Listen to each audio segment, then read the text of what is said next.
Olá, boa noite, que bom ter a sua presença aqui. Estamos no nosso terceiro programa. E amanhã chegou o grande dia de você visitar a Igreja Adventista do Sétimo Dia, às 9 da manhã, para o início da Semana Santa. Essa semana que você sabe, uma semana especial. Uma semana onde nós estudamos a vida e o valor do sacrifício de Jesus que foi feito na cruz por você. E é por isso que essa semana tem o título A Paixão de Cristo é Você. É uma semana especial, uma semana onde você vai poder estudar mais sobre a vida de Jesus, saber mais como foi o ministério dele e principalmente saber quão grande é o amor dele por você. E é por isso que eu quero fazer novamente o convite para você. Amanhã, às 9 da manhã, em todas as igrejas adventistas espalhadas pelo Brasil, você pode visitar qualquer uma delas, porque estará tendo início essa semana especial, a Semana Santa. É por isso que você vai acessar o site encontreumaigreja.com.br e vai localizar o endereço da igreja mais próximo de você. Bem facinho, encontreumaigreja.com.br. Você é o nosso convidado especial. E estenda esse convite também para os seus familiares e os seus amigos, às 9 da manhã, numa igreja adventista do sétimo dia, para ter início, então, a Semana Santa. A Paixão de Cristo é você. Você é o nosso convidado especial. E claro que você também deve estudar a Palavra de Deus no decorrer dos dias da semana aí na sua casa também. E é por isso que nós oferecemos para você este material, esse DVD duplo, DVD Respostas com o pastor Ivan Saraiva. São 15 temas aqui que você vai poder estudar um pouco mais, estudar sobre temas que são controversos no cristianismo e que eu tenho certeza você tem várias dúvidas. Por isso, peça esse material, não deixe de ter. Você acessa novotempo.com/está escrito. Lá você vai preencher um cadastro que é bem simples, bem rapidinho e vai receber esse material gratuitamente na sua casa. Por isso, acesse agora novotempo.com/está escrito e peça o seu DVD Respostas, a verdade pura e simples. Você já se sentiu sozinho? Alguns dias assim, com aquele sentimento? Você sabia que a vida de Jesus também foi uma vida solitária? A obra da redenção foi uma obra solitária. Mas Jesus, ele viveu só para que você nunca mais se sentisse sozinho. Hoje nós vamos estudar sobre esse tema, por isso, fique conosco, não mude de canal e acompanhe mais esse tema especial com o pastor Ivan Saraiva. Mas antes, vamos escutar uma mensagem musical com o quarteto Arautos do Rei.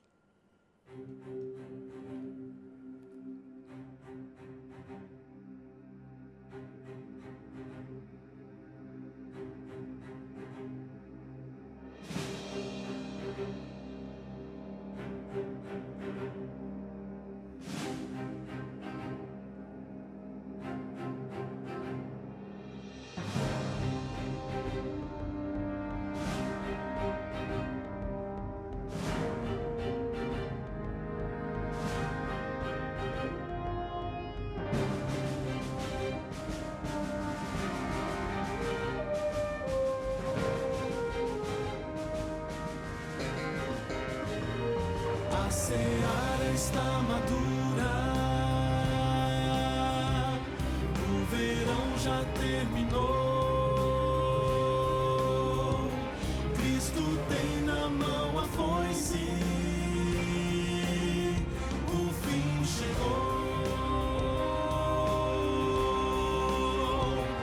Lá no céu, no santuário, já não há intercessor. Cristo vem julgar o mundo, vem juntar os que são seus.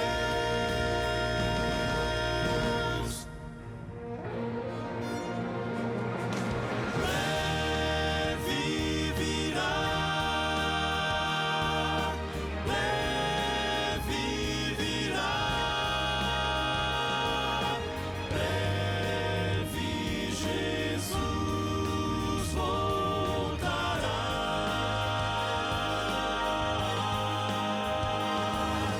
Breve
Depois de tanto esperar, escutei uma voz do céu,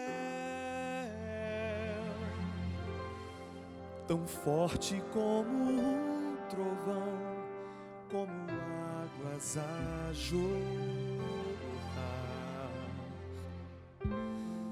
Não tinha como duvidar, podia ouvir o coro cantar, e um anjo apareceu, e então sorriu pra mim. Mal posso esperar pra herdar então meu lar, conforme a promessa pela qual lutei, rever os meus amados que em Cristo descansarão, e ao grande coro quero me unir e juntos celebrar Jesus.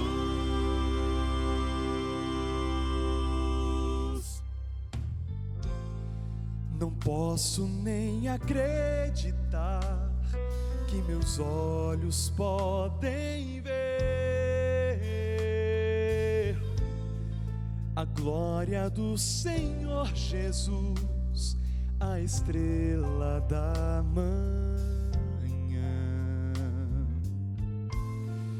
Vestida noiva já está, com as puras vestes dos santos, a espera terminou, meu nome Deus chamou. Mal posso esperar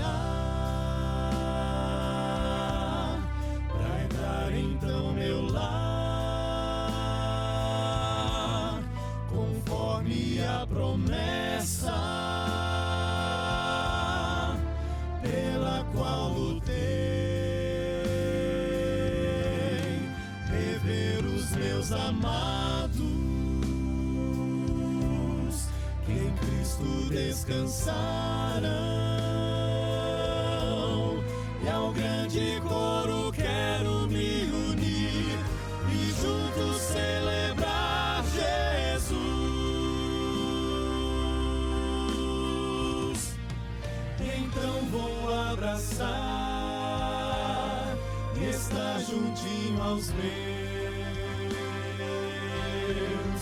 chorar, sorrir, louvar, pois o dia enfim chegou.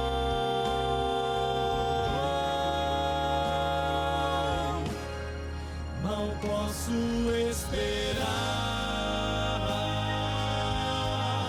pra herdar então meu lar, conforme a promessa pela qual lutei, rever os meus amados que em Cristo descansarão, e ao grande coro quero me unir e juntos celebrar Jesus.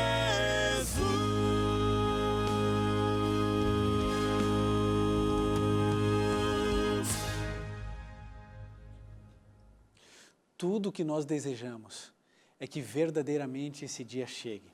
Jesus venha a essa terra e possa nos trazer a alegria que eu e você desejamos já por tanto tempo, pelo longo de toda a nossa vida, de toda a nossa história. Sem dúvida nenhuma, Jesus Cristo é o nosso Redentor, o Alfa e o Ômega, o princípio e o fim. Todas as coisas da Bíblia, antes dele nascer, convergiam para ele, e depois da sua vida, morte e ressurreição, todas as coisas partem de Jesus. Jesus é o centro da história do universo e também deve ser o centro da minha e da sua vida. Quando Ele está no centro, nós ficamos na periferia, apenas observando, admirando e seguindo o exemplo desse que é o nosso modelo. É Ele que deve ser o nosso padrão de excelência. Não é apenas o nosso Código Civil, o Código Criminal, realizado, elaborado por homens, mesmo que no decorrer de décadas, todos nós sabemos que elas são falhas e imprecisas. Mas quando nós seguimos o modelo do Salvador, todas as coisas da nossa vida começam a se desenrolar. Existe um verso da Bíblia que eu gosto muito. Segundo Samuel 22:33 diz assim: Deus é minha força e fortaleza, e Ele desembaraça perfeitamente os meus caminhos. Todas as vezes que eu lembro desse verso da Bíblia, eu imagino a minha vida assim, cheia de nós que eu mesmo criei, alguns deles cegos, difíceis de desatar, mas eu também imagino Jesus colocando todos esses nós, tirando cada um deles, arrumando, aplainando o meu caminho e mostrando exatamente como eu devo proceder. Quando a gente sabe o segredo de viver, as coisas ficam mais simples, mais fáceis. E isso a gente consegue em comunhão com Jesus. À medida que eu e você vamos buscando o nosso Senhor Jesus Cristo, nosso coração vai sendo liberto, limpo. Parece que a água limpa vai caindo nesse balde de água suja e então vai se transbordando e a água suja vai indo embora e a nossa vida vai ficando mais leve, mais limpa, mais próxima daquilo que você deseja e que eu também. É por isso que a TV Novo Tempo está com esse projeto tão lindo que antecede a semana, talvez uma das semanas mais importantes de todo o ano, que é a Semana Santa. Então nós já estamos na última mensagem, no último programa que antecede essa semana tão especial para todos nós, que relembramos a vida, o sacrifício, a morte, a ressurreição e a ascensão de Jesus Cristo. Por isso, eu e você já temos um compromisso amanhã. Já firmamos esse compromisso nos 2 dias anteriores e agora você já sabe, amanhã, às 9 horas da manhã, todas as igrejas adventistas do 7º dia estarão com suas portas abertas, esperando você e a sua família. Nós iremos adorar o nome do Senhor Jesus juntos, nós iremos estudar um pouco da vida de Jesus. É uma programação aberta e feita para todas as pessoas de todas as denominações religiosas. Aliás, todos os anos a Igreja Adventista prepara uma semana muito especial para as pessoas que não são adventistas do 7º dia, que pertencem a outras denominações religiosas, mas que também amam Jesus. E é tão gostoso percebermos a igreja cheia de amigos, pessoas das mais diferentes denominações religiosas, mas que juntos aprendemos a amar Jesus e estar perto dele. Sabe, eu sempre digo no Está Escrito Adoração, aquele que nos une é muito maior do que aquilo que nos separa. Por isso você pode vir de braços abertos, de coração aberto, você será muito bem recebido. Então você já sabe, amanhã, dia 28 de março, às 9 horas da manhã, em alguma igreja adventista bem pertinho da sua casa. Você não sabe onde tem uma igreja aí perto de você? É simples. encontreumaigreja.com.br. encontreumaigreja.com.br. Esse é o endereço do site. Ali você digita de maneira bem simples o nome da sua cidade e já vai aparecer então todos os endereços de igrejas aí na sua localidade. Uma delas vai ser bem perto da sua casa e eu tenho certeza que você vai gostar muito. É a extensão da Novo Tempo. Se você gosta da Novo Tempo, você vai gostar da Novo Tempo aí que é perto da sua casa, que é a Igreja Adventista do 7º dia. Você sabe, você é meu convidado especial. E hoje, nesse último momento que antecede essa semana tão especial, que iremos começar a partir de amanhã cedo, às 9 horas da manhã, eu gostaria de refletir com você um pouco a respeito da vida de Jesus, dos sentimentos dele e da solidão de Cristo. Você sabe que muitas vezes um herói é solitário. Se isso acontece no meio humano, quanto mais no coração de Jesus. Você imagine, só para começar a ter uma ideia, que Jesus caminhava aqui nessa terra, mas não tinha ninguém como ele. Ele era 100% homem e 100% Deus. Não havia ninguém como ele. Então ele já não tinha nenhum par, ele já não tinha alguém para de igual para igual conversar. Agora ele estava aqui revestido de humanidade, seu pai continuava no céu, lhe acompanhando a cada instante, a cada momento, mas ele veio aqui para uma missão que poderia ser bem-sucedida ou que poderia ser fracassada. Imagine que se Jesus perdesse tudo, se ele errasse, se ele cedesse à tentação, se ele pecasse, todos nós estaríamos perdidos. O plano da redenção teria falhado e eu e você estaríamos fadados a morrer eternamente. Graças a Deus e ao sacrifício de Jesus, hoje eu e você temos esperança de que depois da morte estaremos descansando no pó da terra e quando Jesus voltar nas nuvens dos céus, aí sim seremos ressuscitados como um dia Jesus ressuscitou e aí estaremos juntos com Deus, com Jesus, estaremos juntos com os nossos amados para nunca mais nos separarmos. Mas você já pensou sobre a vida de Jesus aqui na terra? A Bíblia declara que ele pisou o lagar sozinho. Agora, o que era esse lagar? O que a Bíblia quis dizer com isso? O que isso significa? O que representa? Olha, talvez os versos mais apropriados para começarem a mostrar o que de fato Jesus viveu e sentiu aqui na terra seja Isaías 63. Se você tem uma Bíblia, você pode abri-la.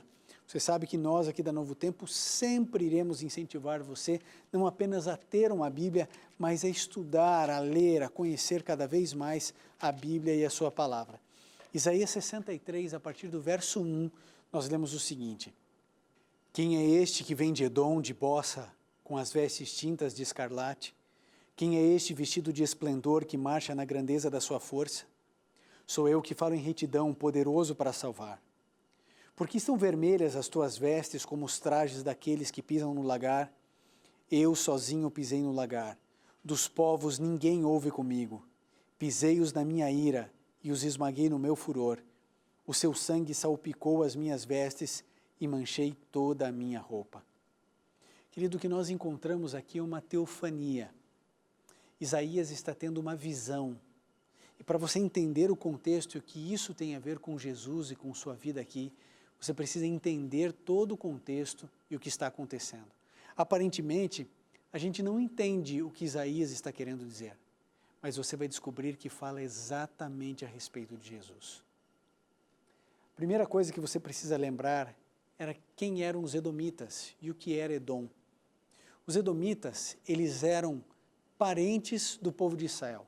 Eles eram descendentes de Esaú, irmão de Jacó.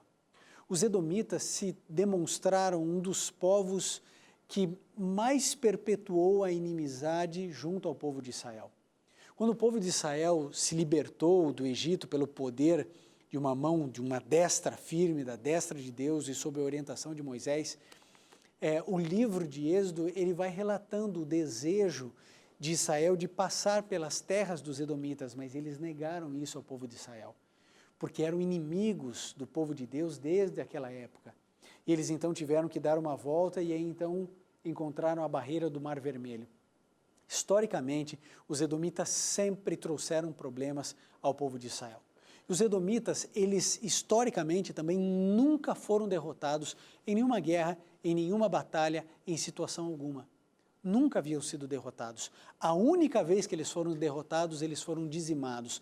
A razão da força dos edomitas era porque suas cidades, elas eram cravadas nas rochas, nos desfiladeiros. Então, em cada abertura havia uma emboscada para o povo inimigo e as casas deles eram literalmente feitas na rocha, cravadas, esculpidas nas rochas. E Bosra era a capital de Edom, o lugar mais protegido, mais escondido, o lugar mais guardado, impenetrável. Ali era a capital de toda essa nação. Então, nós encontramos um ser, Isaías percebe nessa visão. Ele vê um ser, ele não sabe quem é esse ser, mas esse ser vai à terra do inimigo. Isaías não sabe quem é e por isso faz a pergunta. Por isso ele diz: quem é este que vem de Edom? Perceba, na visão ele não encontra o ser em Bossa, nem indo para Edom, mas voltando de Bossa, da capital, do lugar mais secreto e seguro de toda a nação. Esse ser, ele volta desse lugar e diz assim: as vestes dele estão manchadas de vermelho. as vestes estão manchadas. Mas olha só que interessante, embora esse ser esteja voltando de uma guerra, porque ele estava vindo da terra do inimigo, a Bíblia declara que ele está vestido de esplendor e que marcha na grandeza da sua força. Não é estranho isso? As cenas que eu e você vemos de guerra, é o soldado vindo cambaleando, todo esfolado, ferido, sofrendo, cansado, boca seca. Aqui não. Esse ser, seja ele quem for, Isaías vê, ele sabe de onde vem, mas vê que esse indivíduo marcha com força, com esplendor, com glória. Ele não sabe quem é, por isso ele pergunta, quem é este que vem de Edom? Parece que ninguém sabia que alguém havia ido à terra do inimigo, muito menos batalhado contra o inimigo, e muito menos vencido o inimigo. Quem teria essa capacidade? Quem teria esse nível de articulação bélica para poder invadir, entrar, vencer, destruir e sair dali mais forte do que quando entrou? Ninguém responde. Ninguém sabe. Aqui a visão apresenta um silêncio e porque ninguém responde, o próprio ser fala. E esse ser declara, sou eu, que falo em retidão, poderoso para salvar. Quem era poderoso para salvar? Quem seria poderoso para falar com retidão? Aqui Isaías entende que esse ser era Cristo. Ele já se declara, sou eu sou. E aí então Isaías começa a entender que tudo aquilo era uma ilustração de algo muito maior, algo muito mais profundo do que a destruição dos edomitas. Ele começa a entender algumas coisas, outras ele não entende, por isso ele torna a perguntar, agora para ampliar a compreensão a respeito da visão. E no verso 2, o profeta pergunta, por que estão vermelhas as tuas vestes, como os trajes daqueles que pisam no lagar? Mais uma vez, a atenção do profeta é voltada para as roupas desse ser. Ele já sabe que aqui a visão apresenta o Messias, Jesus, mas ele não entende por que as vestes estão todas manchadas. Ele faz uma comparação. Na época em que Isaías vivia, existiam os lagares. Eles eram muito mais comuns do que eu e você podemos imaginar. Você pode imaginar no deserto a falta ou a escassez da água, o que significava, por exemplo, o puro suco de uva. Era a bebida talvez mais deliciosa, fresca, apreciada por todos. E havia espaço para os grandes lagares. Aliás, os lagares, na sua absoluta maioria, eram tão grandes que era impossível um indivíduo pisar o lagar sozinho. O lagar eram aqueles grandes tonéis, onde depois da colheita da vindima, da colheita da uva, as uvas eram ali colocadas, e aí então as pessoas, famílias inteiras, eram reunidas e pisavam uvas no lagar. Só que quando a uva era pisada, o suco da uva também salpicava toda a roupa daqueles que estavam no lagar. A atividade de pisar o lagar sozinho, pisar o lagar não era uma atividade de alguém fazê-lo sozinho. Precisava ter a coletividade. Aliás, se pisava o lagar ao som de música, de festa, era momento de colheita, de fartura, de prosperidade. E aí então, o profeta diz assim, olha, parece que você pisou o lagar. Você está com a roupa toda salpicada de vermelho. E aí então Jesus responde ao profeta Isaías. No verso 3 ele diz, eu sozinho pisei o lagar. Dos povos ninguém houve comigo. Pisei-os na minha ira e os esmaguei no meu furor. O seu sangue salpicou as minhas vestes e manchei toda a minha roupa. Jesus pisou o lagar sozinho. Só ele. Você acha que a adolescência de Jesus foi uma adolescência simples e fácil? Você acha que Jesus tinha grandes amigos, amigos de infância? Querido, Jesus era puro, suas intenções eram puras, sua mente era pura, suas atitudes eram irrepreensíveis. Você acha que esse tipo de estrutura afasta ou aproxima pessoas?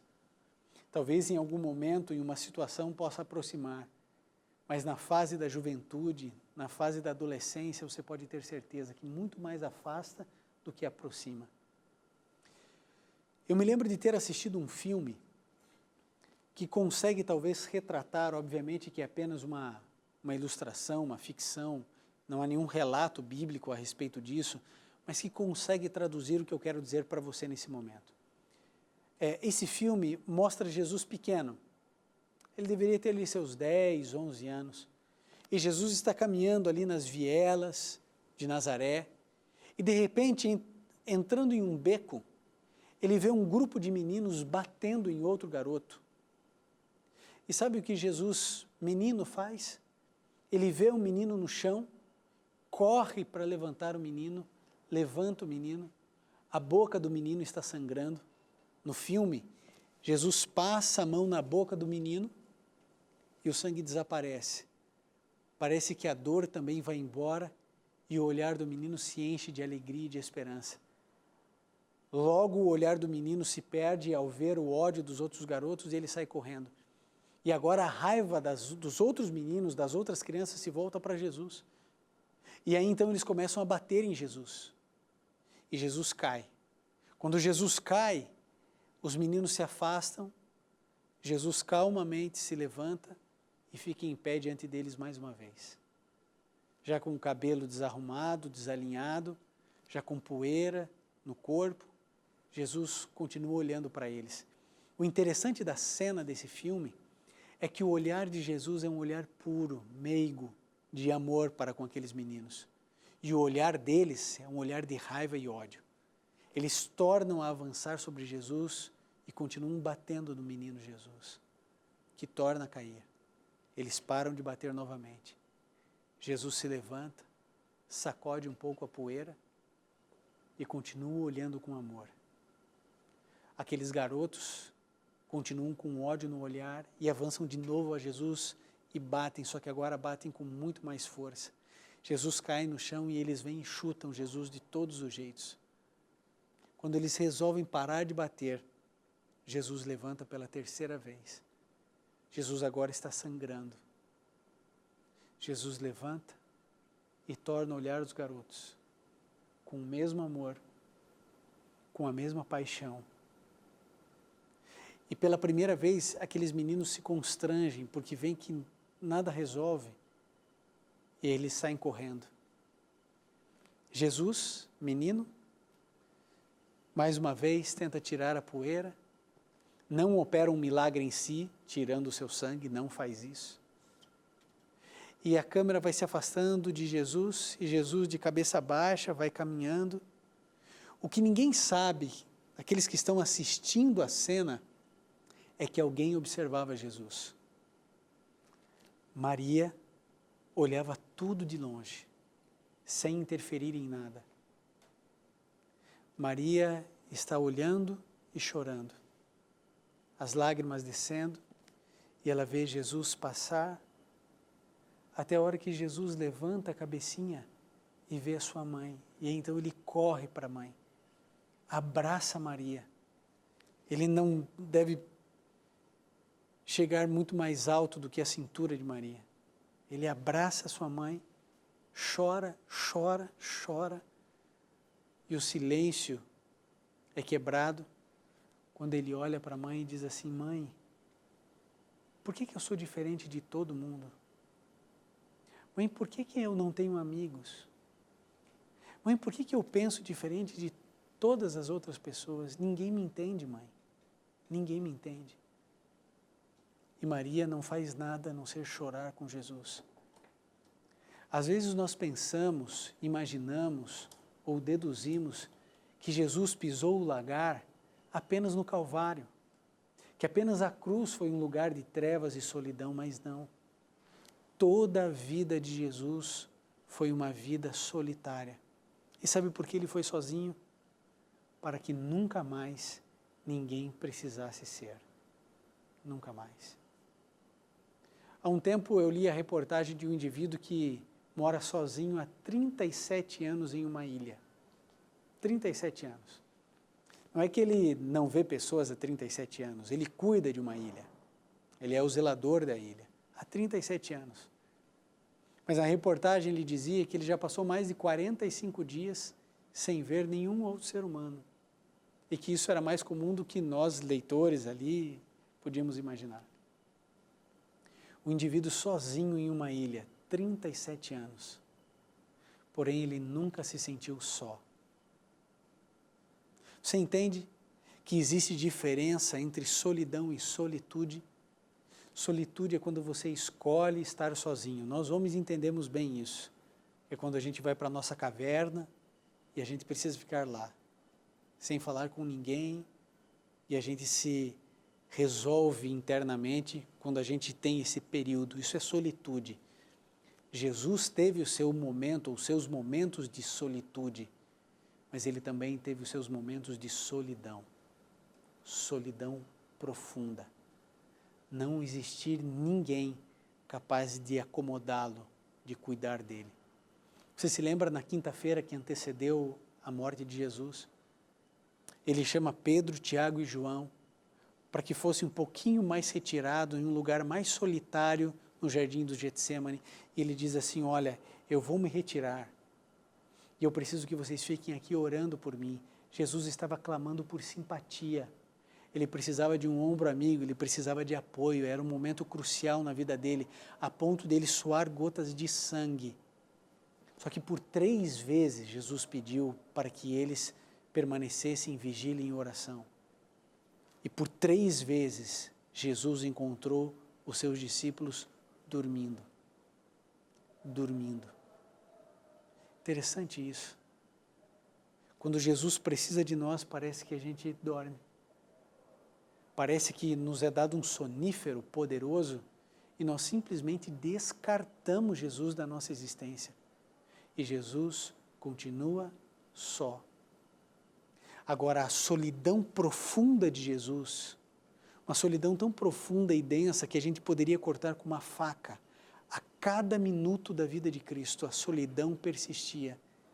Ele viveu isso e passou esse lagar e pisou nesse lagar para que você que está assistindo essa programação pudesse entender que a maior paixão de Cristo é você. Ele foi sozinho para que você nunca mais se sentisse sozinho. Jesus ama você. Ele conhece você. Ele conhece suas dores, seus traumas, seus complexos, as suas angústias, as suas dores mais profundas. Ele entende você. Nos momentos mais angustiosos da sua vida, Jesus viu, acompanhou. Você não viu, mas ele chorou. Nunca na história da humanidade uma lágrima caiu sozinho. Sempre foi acompanhado pelas lágrimas de Cristo. E a Bíblia declara que essas lágrimas, elas são recolhidas em um odre. Elas são recolhidas em um jarro espiritual. E Deus cuida de cada uma dessas lágrimas, porque cada uma delas tem um motivo, uma razão de ser. Você acha que verdadeiramente eu e você sofremos aqui na terra e Deus simplesmente fica observando de longe, sem ter muito o que fazer, sem ter muito o que sentir? É claro que não. Ele entende a sua dor e a minha dor. Ele entende quando nada dá certo. Ele entende quando tudo não tem sentido. Mas Ele olha para você e para mim e diz, calma, eu conheço todas as coisas, eu posso explicar para você o inexplicável. Eu posso fechar qualquer ferida que tenha sido aberta. Eu posso curar, eu posso tornar isso uma cicatriz e eu posso tirar a cicatriz. É isso ou nisso que eu e você precisamos crer e acreditar. Mas para que a gente possa confiar, a gente precisa conhecer. A gente não consegue confiar em quem a gente não conhece. E a gente só conhece quando a gente passa tempo com Jesus. É por isso que a Novo Tempo, e o Está Escrito, oferecem para você gratuitamente um curso bíblico, para você se aprofundar nos conhecimentos bíblicos. Ele é um estudo bíblico em formato de DVD, é um DVD duplo, certo? E ele é gratuito para todas as pessoas de todas as denominações religiosas. Esse DVD tem 15 temas importantíssimos que mostram assuntos que são impopulares e aparentemente polêmicos, temas que o cristianismo prefere não tratar, prefere deixar de lado, porque realmente são complexos em um primeiro momento, mas você verá que a Bíblia torna aquilo que é complexo em algo simples para que você possa entender. Isso aqui é um presente para você, não é venda, nós não vendemos esse material, não é sorteio, nós não sorteamos esse material, é um presente para todos os telespectadores do Brasil. Então é muito simples e muito fácil. Você entra no nosso site, novotempo.com/está escrito. Ali tem um formulário, você vai clicar, está escrito peça o seu curso bíblico, você clica e você vai pedir o seu curso bíblico. Ele é gratuito, você vai colocar ali o seu endereço e nós vamos enviar para você.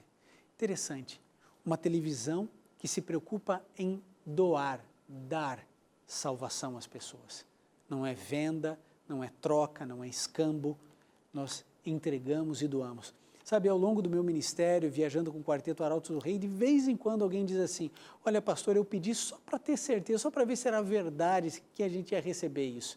E quando eu recebi, eu disse, essa é uma igreja séria. Você pode ter a certeza e pode fazer o teste. Você faça o seu pedido e vai chegar gratuitamente aí na sua casa, sem custo de envio, nada. É um presente da Novo Tempo para você. E por que a gente faz isso? Porque a gente entende que conhecer Jesus é a solução de todos os problemas. Eu não vou solucionar seus problemas, muito menos a Novo Tempo, mas Jesus vai. Por isso a importância de apresentarmos Jesus como a única solução viável para o mundo e para você, para a sua casa e para a sua família. Agora, a solidão de Jesus, ela também passou pelo Calvário. Você quer acompanhar Mateus 27, 46. Aqui nós encontramos talvez o momento mais solitário de Jesus.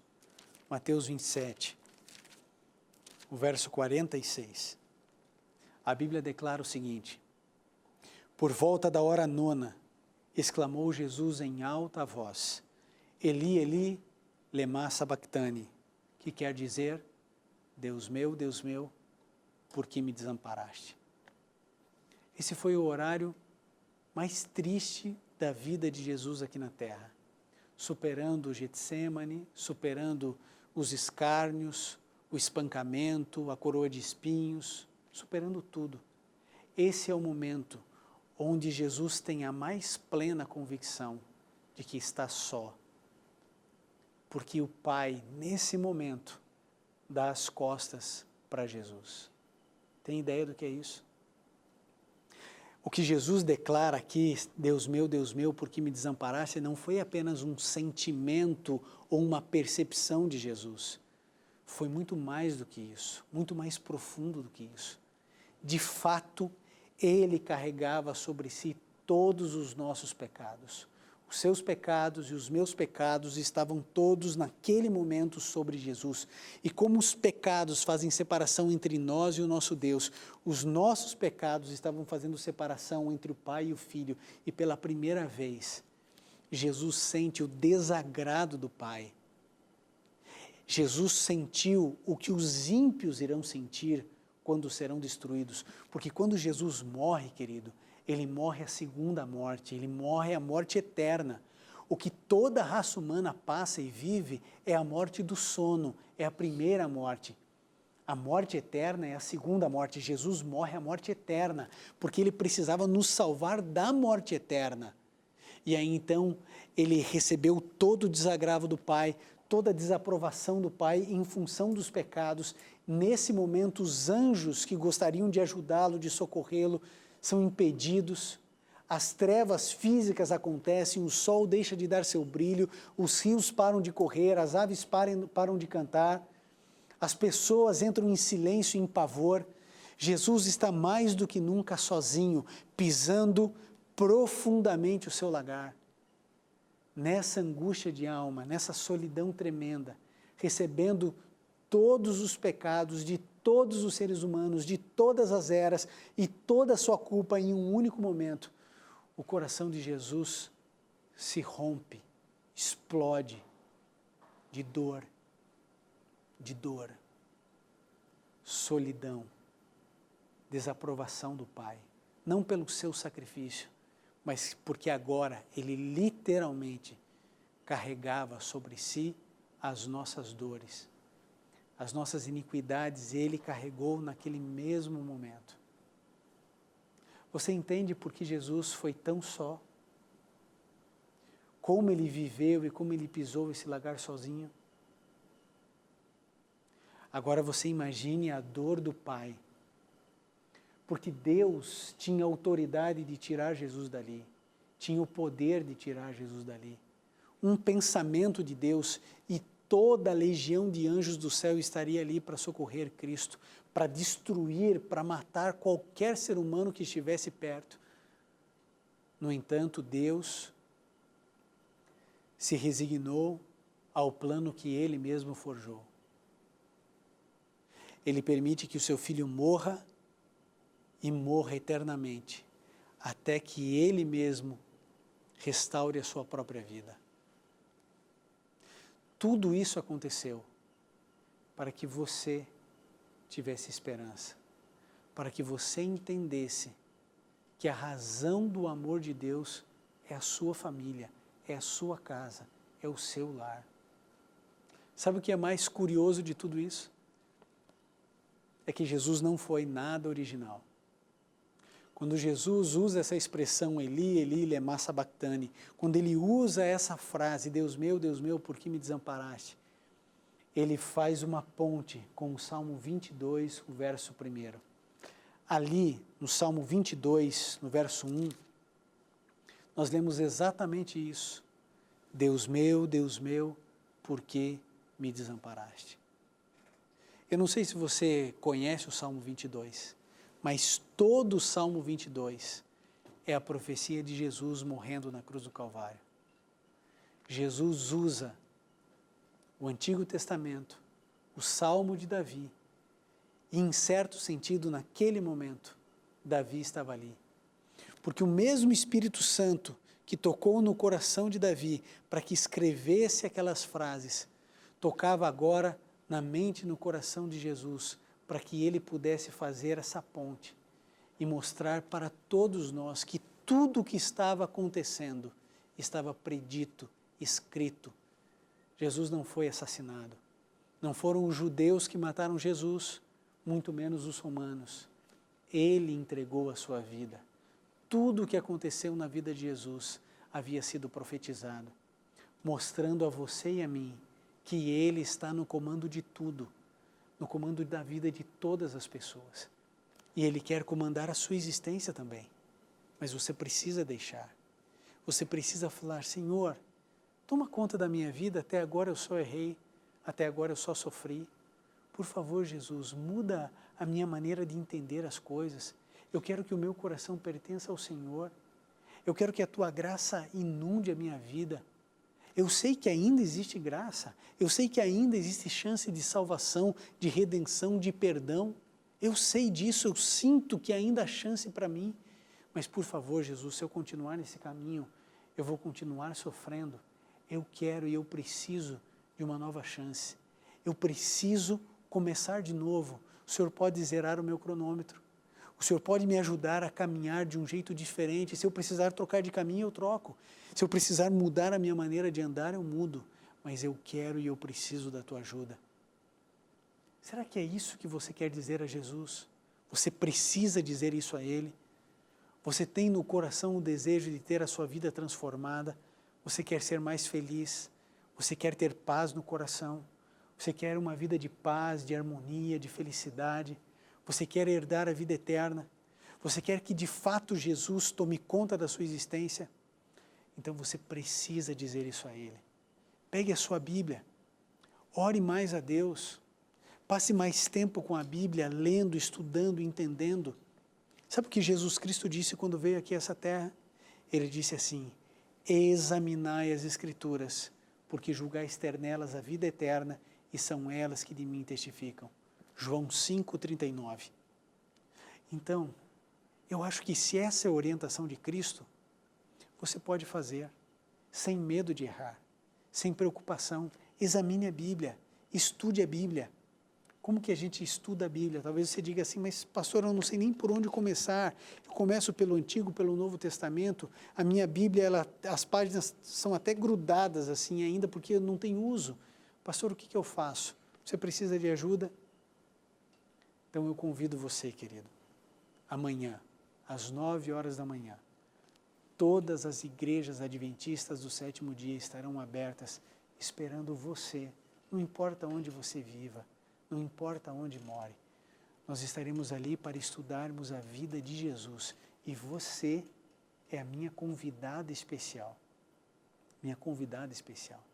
Esses dias eu estava no Rio de Janeiro, um pastor, um colega meu, disse assim, olha, eu estava numa pequena reunião, conversando com os meus amigos e com os meus colegas, e logo depois do culto, apareceu uma senhora católica, uma senhora distinta, uma senhora do bem. E ela disse assim, olha, o pastor Ivan me convidou para vir à igreja e eu saí da minha casa e cheguei aqui. Eu já vi que o culto acabou, mas eu estou aqui para aprender mais da palavra de Deus. E no mesmo dia, às 3h da tarde, ela já teve o seu primeiro estudo da Bíblia. E o pastor me contava da alegria e da felicidade dela. Eu queria que você tivesse uma experiência assim. Eu sei que talvez você nunca tenha ido a uma igreja, ou talvez você nunca tenha ido a uma igreja adventista, não sei. Mas eu quero te desafiar a isso, é um convite muito especial. Amanhã, a partir das 9h da manhã, nós estaremos todos de braços abertos para que você conheça Novo Tempo em formato de igreja, com o seu culto, com as suas reflexões, sempre com uma mensagem bíblica, com uma boa mensagem musical, esperando você para juntos adorarmos o nome do Senhor. O Quarteto Arautos do Rei irá cantar agora. E eles cantarão de que ainda existe graça para você e para mim. Ainda existirá momentos de alegria e de felicidade e de oportunidade para você nascer de novo. Momento de reflexão, momento de alegria e de esperança. Querido, a maior paixão de Cristo sempre foi você. Dê uma chance a Ele. Ele vai cuidar de você. Ele vai abraçar você. Porque ainda existe graça. Ainda existe o momento de você tomar a sua decisão ao lado de Jesus. Faça isso. Eu tenho certeza que você jamais irá se arrepender.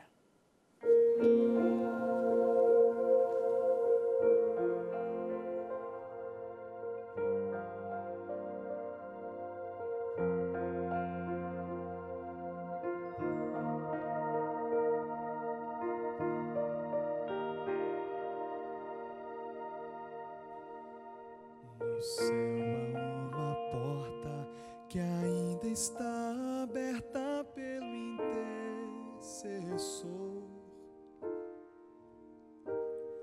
mas não vai demorar. O livre acesso para o céu vai se fechar. Jesus, a própria graça, em breve vai se levantar. Então irá falar: consumado está. Ainda existe graça,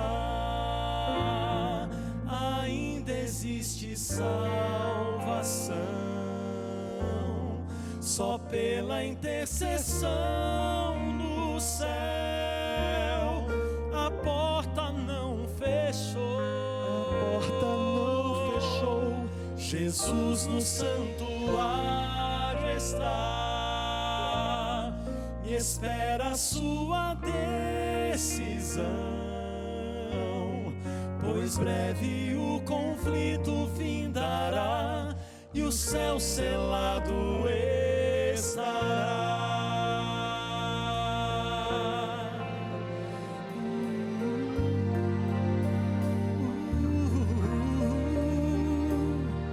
Não perca a grande chance de abrir a porta do seu coração a Deus. Jesus só vai bater. Sem sua permissão ele não vai entrar. Não deixe deixe de ouvir o Espírito de Deus falar. Somente Ele tem a chave de Davi. Ainda existe graça, ainda existe salvação, só pela intercessão no céu a porta não fechou. Jesus no santuário está e espera a sua decisão, pois breve o conflito findará e o céu selado estará. A porta já está se fechando, por isso não demore mais. Siga para a luz e deixe as trevas, pois logo a grande esperança vai raiar. Ainda existe graça, ainda existe salvação, só pela intercessão no céu a porta não fechou. Jesus no santuário está e espera a sua decisão, pois breve o conflito findará e o céu selado estará. Abra a porta, deixe ele entrar. Ainda existe graça.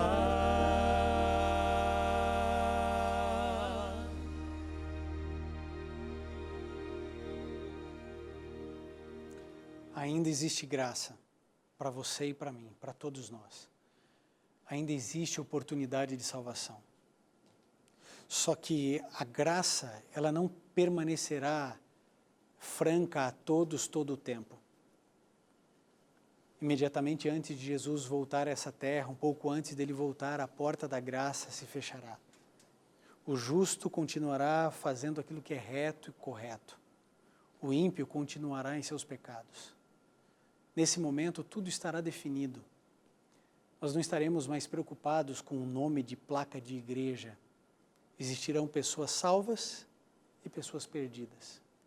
Pessoas que seguiram a Bíblia e pessoas que talvez até admiravam a Bíblia, mas nunca obedeceram. Pessoas que tinham Bíblia em casa, mas que não liam. Pessoas que até não colocavam nenhum objeto em cima da Bíblia como sinal de respeito, mas nunca respeitaram o Deus da Bíblia. Pessoas que usavam corrente com uma cruz, simbolizando uma proteção ou uma devoção que nunca tiveram.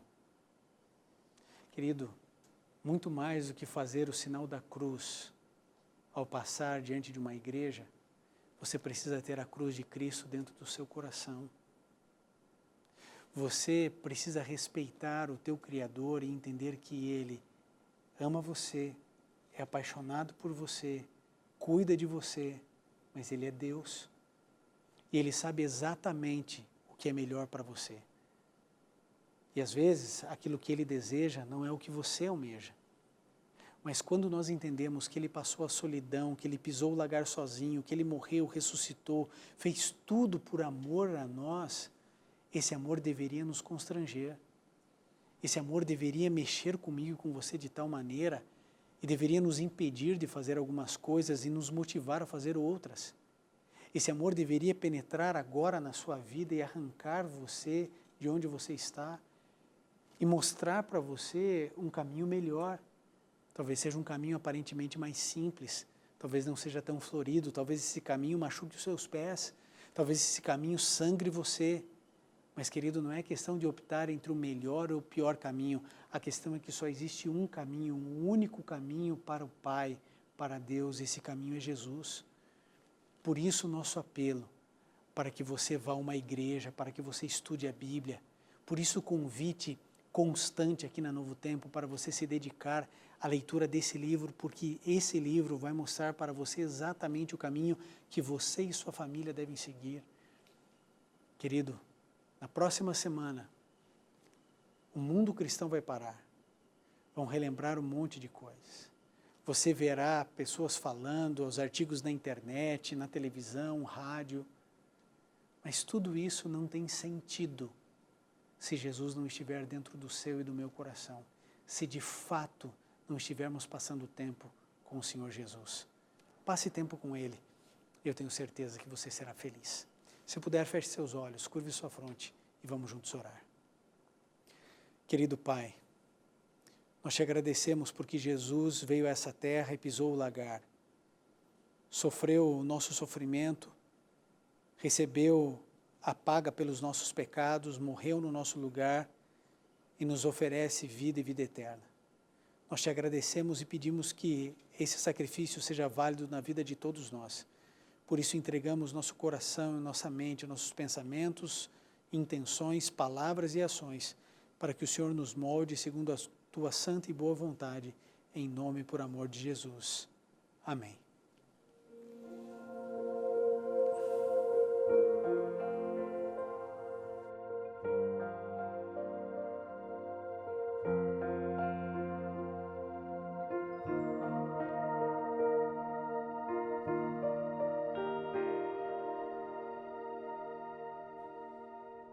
No céu